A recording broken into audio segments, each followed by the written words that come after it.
అఖిలాండకోటి బ్రహ్మాండ నాయక రాజాదిరాజ యోగిరాజ శ్రీ పరబ్రహ్మ సచ్చిదానంద సమర్థ సద్గురు శ్రీ సాయినాథ్ మహారాజ్ కి జై.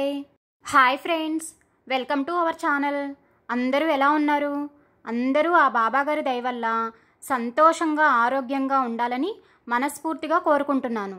నా వీడియోస్ కనుక మీకు నచ్చినట్లయితే వీడియోని లైక్ చేసి ఫ్యామిలీ అండ్ ఫ్రెండ్స్కి షేర్ చేయండి. అలాగే ఎస్కేవైఎస్ ఛానల్ని సబ్స్క్రైబ్ చేసుకోండి. ఈ వీడియో చూసే ముందు మునుపటి వీడియోల్ని ఎవరైనా చూడనట్లయితే అవి కూడా చూసి బాబాగారి అనుగ్రహం పొందాలని కోరుకుంటున్నాను. ఆ సాయినాథుని ఆశీస్సులతో ఈరోజు వీడియోలోకి వెళ్ళిపోదాం. ఈరోజు మనం కాకాజీ వైద్య అనే వ్యక్తి గురించి, అతనికి ఎదురైన అనుభవాలను, అతను షిరిడీ వెళ్ళి బాబా దర్శనం ఎలా చేసుకున్నాడో తెలుసుకుందాం. నాసిక్ జిల్లా వాణిలో సప్తశృంగి అను దేవాలయము కలదు. కాకాజీ వైద్య అను అతడు ఆ గుడికి పూజారుగా ఉండేవాడు. అతడు అనేక కష్టనష్టములకు గురి అయి మనశ్శాంతి లేక బాధపడుచుండగా సప్తశృంగి దేవత అతని స్వప్నములో కనిపించి, నీవు షిరిడీ పోయి ఆ షిరిడీ సాయిబాబాను దర్శించుము, నీ చుక్కులు తీరిపోవును అని చెప్పినది. అది మొదలు అతడు షిరిడీ ఎట్లా పోవునా అని ఆలోచనలో పడును. ఇప్పుడు షిరిడీలో జరుగుచున్న వింత చూడుడు. సాయి భక్తుడగు మీది మిక్కిలి ఆప్త భక్తుడగు శ్యామకు సప్తశృంగియే గృహదేవత. శ్యామకు పసితనములో జబ్బు చేయగా అది నయము కాగానే బిడ్డను నీ పాదముల ముందుంచదనని అతని తల్లి సప్తశృంగికి మొక్కినది. కానీ మరిచిపోయినది. పిదప ఆ తల్లికి స్తనములపై తామర వచ్చుటచే ఆ తామర తగ్గినచో సప్తశృంగికి 2 వెండి కంచములు అర్పించదనని మొక్కినది.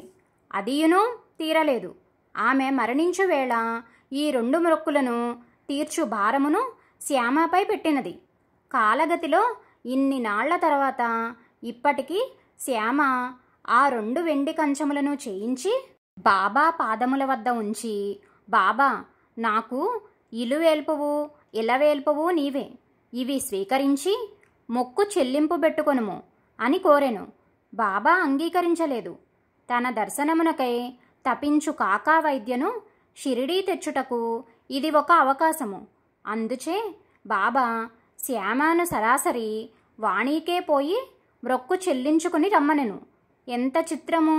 అచ్చట తన పూజారినే బాబా దర్శనమునకు వెడలమన్నది సప్తశృంగి దేవత. ఇచ్చట తన ప్రియభక్తుని సరాసరి వాణికి పంపుచున్నారు బాబా. దైవలీలలు అగోచరములు కదా.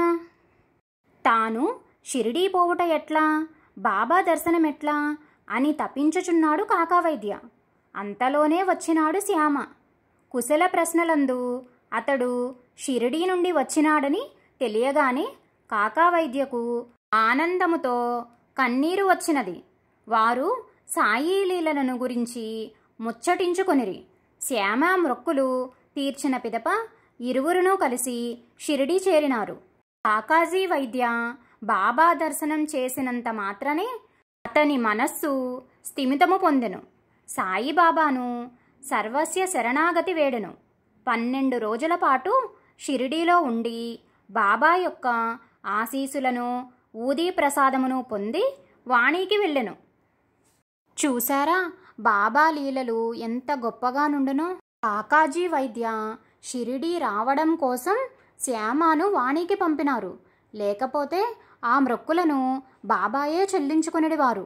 తన భక్తుల కోసం ఏం చేసైనా సరే భక్తులను సంతోషంగా ఉంచే దైవమే ఆ బాబావారు.